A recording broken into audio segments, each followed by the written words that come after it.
Hey guys, Johnny from theSOmotorsports over here. I had a day off today. Matt's at work, so that's why he's not here. But we're gonna get back to the Tiburon. It's in the middle of winter right now. Fortunately for us, we have a nice warm day today. It's supposed to be in the 50s today in New Jersey in the middle of January. It's crazy.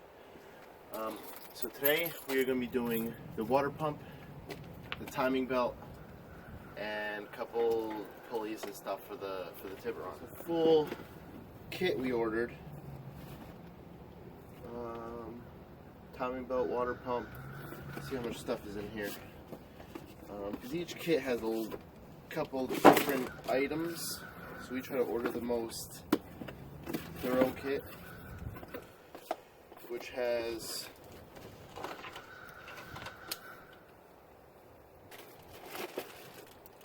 the water pump,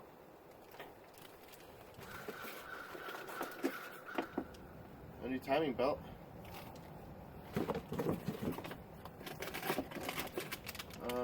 these look like a couple of gaskets.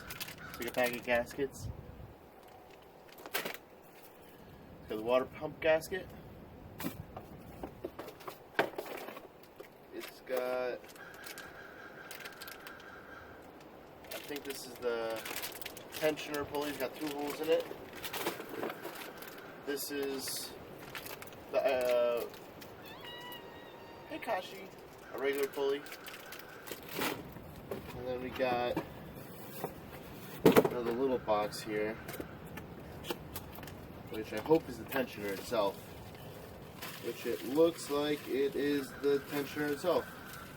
These are all items we're going to be changing today. Hopefully we can get most of it done while Matt's still at work, so maybe later we can actually take the Tibby out.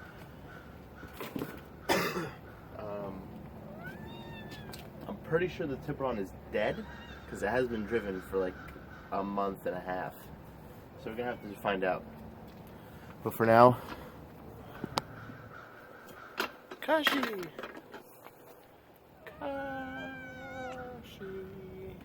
So actually another video we did do on a Tiburon was using Phillips. I don't remember right now. I think it was Phillips headlight restore. And they actually came out awesome. This one is almost perfectly clear. This one's a little foggy because this is the headlight that I attempted to do before. So it's a little bit bigger scratches in it. But unfortunately for you guys, that video won't be coming out because it was on my GoPro when it got stolen. But we're gonna try to start the Tiburon right now.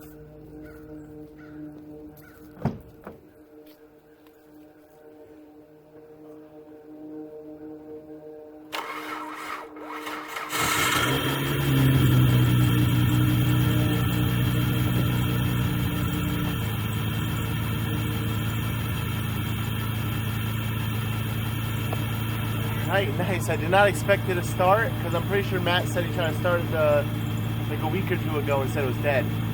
But it started up, no problem. So that's good. We know the battery's holding.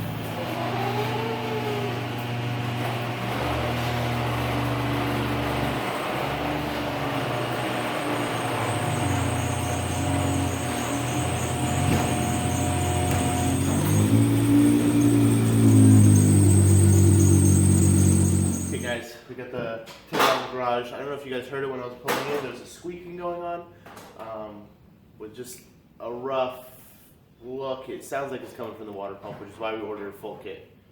It just makes sense to do everything while you're here. So we gotta jack the car up, remove this wheel, and whole timing belt is right in this section here. We have a whole bunch of stuff in here that we gotta relocate. And meanwhile, we're also gonna do a full coolant flush. Bought some concentrate, distilled water. I have a little bottle of flush right here, and this is premium washer fluid, so we can see where we're going.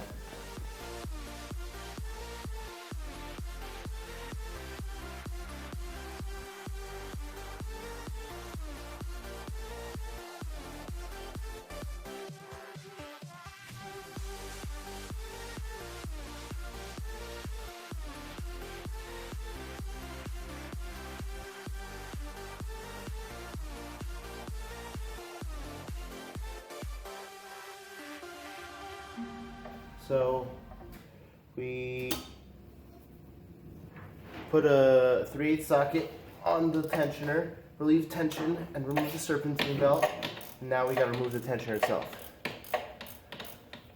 And it looks like they are 13mm sockets.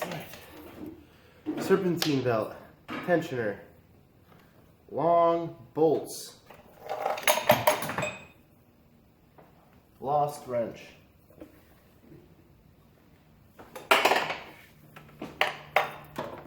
Alright, now we got the serpentine belt off and the tensioner. You can see there's a little bit more room in here now. Now we got to take off these, I believe they're 10mm bolts all the way around this cover. This side here, and this side here. And I think there might be some down there too. That's for the timing belt cover. And then we're going to get all that off. And then eventually we're going to have to take this motor mount here off to get the belt around it. But if you look from this side, I don't know how well you can see it right there. Looks like the serpentine belt or the pulley was touching the plastic. Burn the plastic a little bit. But that's fine because this is a race car.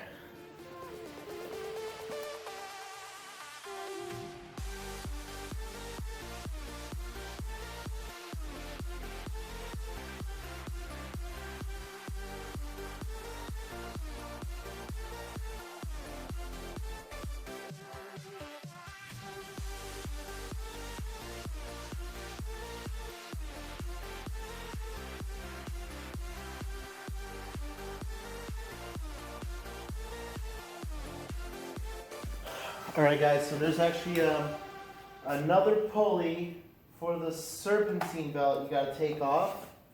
What the heck was that?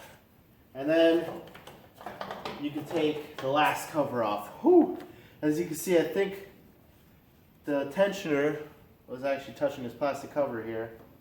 And it looks like the pulley was also touching here, so oh boy, it's a lot of stuff. Fun.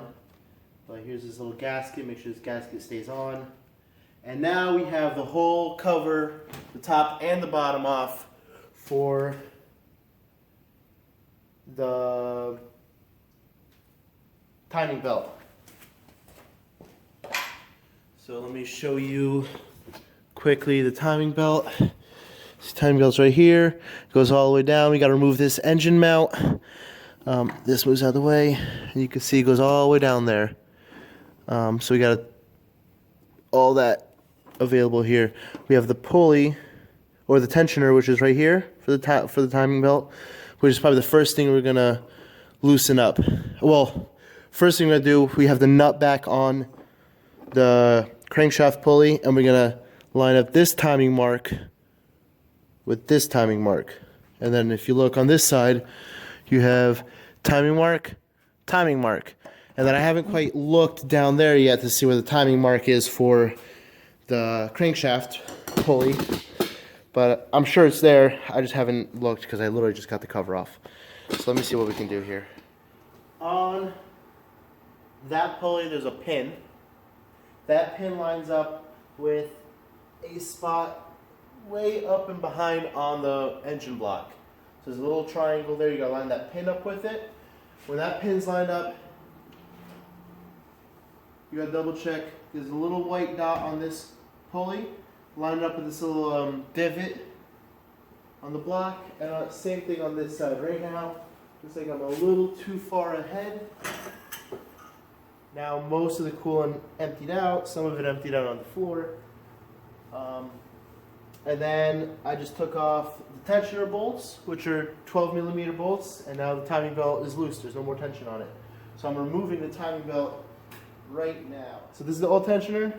You're going to just take these two screws out, and the tensioner pretty much just kind of falls out, and the pulley just, it'll remove all the tension off of it, and then you can just go on removing it. Once again, try not to turn any of these pulleys. If you do, you still have the marks on them. So make sure when you put everything back together, you keep the marks where they're supposed to be. For now, I'm just going to get this motor mount off. This is garbage. This is the new tensioner. It has a grenade pin in it. Do not pull the pin out. This pin will make this plunger go, and then you're going to have a very hard time pushing this back down. Do not remove pin until after installation. It even has a little warning sticker on it. So time to help get you guys in on some of the action over here. As you see right there's our new water pump. Hello, look, it spins nice.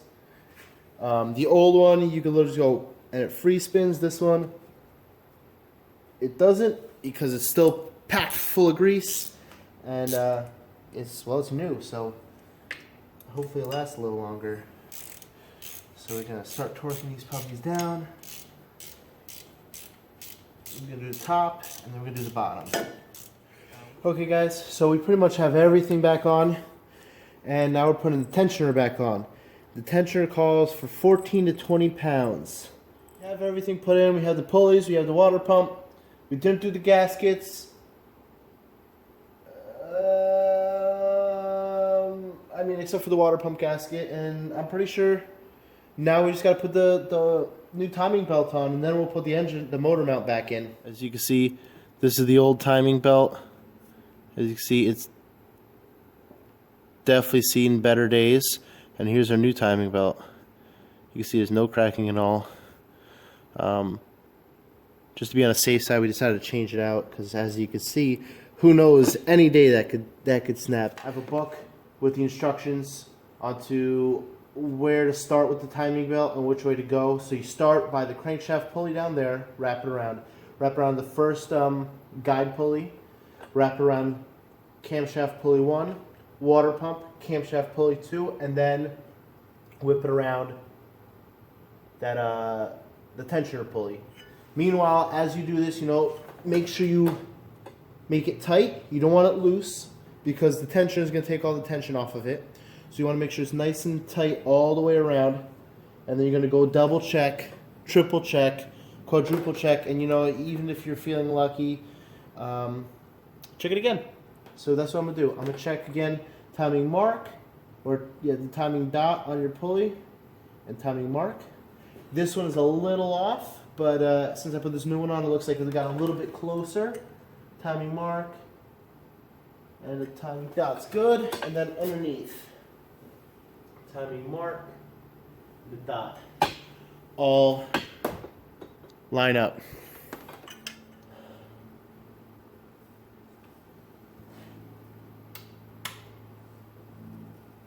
That was it.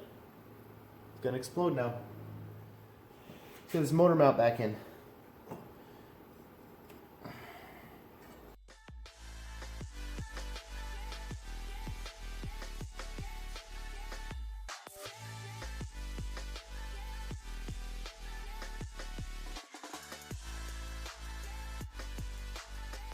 So we have the serpentine belt on. We have pretty much everything back in. This motor is almost ready to go. We did not put the thermostat back in yet because we want to flush out the system. So make sure we put this somewhere in a safe spot. There's so much stuff everywhere, so I don't know where to put it. Let's put it there. That looks like a safe spot. I'm going to try to move some of these tools. Got to reconnect the radiator hose in the bottom. Put the belt on. And we're going to fill this up with regular tap water. And then we are going to fill this, pour this in, pour water in, go for a ride, come back, dump it out, put coolant in, and we will be done. Then we will be ready to go on to the next step. Then we can actually drive it. And then the next step, I think we're ordering a welder soon. Shh, don't tell anybody. We're getting a new toy. And then at the same time, I have some measurements for struts. We're gonna try to see if I can fit Subaru struts or like Honda struts or coilovers or something in here. So I prefer to try to get some Subaru ones and see if I can mock fit them to this car. It'll give us a little bit of the ride height, and it'll give us a little bit of stiffer suspension, and maybe an actual suspension, because this suspension doesn't work, as you can see. You hear it's got a squeak because I filled up the radiator cap, so the rest I went to pour in the reservoir, and right behind the reservoir is the serpentine belt, and I totally missed. So that's what that sound is. As you guys can see, I still have some plastics here I gotta put back in the wheel well. For now, I'm gonna let this run. I'm gonna let the cleaner flush do its thing. Alright guys, as you can see, Tibby's running beautifully, no problems. Radiator fans have yet to kick on. I think that's because it's just cold out. I'm not driving it, so they haven't really needed to kick on. So I don't know, we'll see what happens. Maybe I'll drive it like this. And then later when we come back, after we're done whatever we're doing, we'll put antifreeze in it. I just don't like leaving it because it's supposed to be in the 20s tonight. But so far she's running.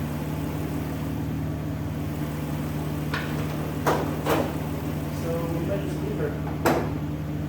For now, it looks like it's all good. And we'll catch up with the coolant later on. For the most part, cleaned everything up. Yeah, all right, this is it.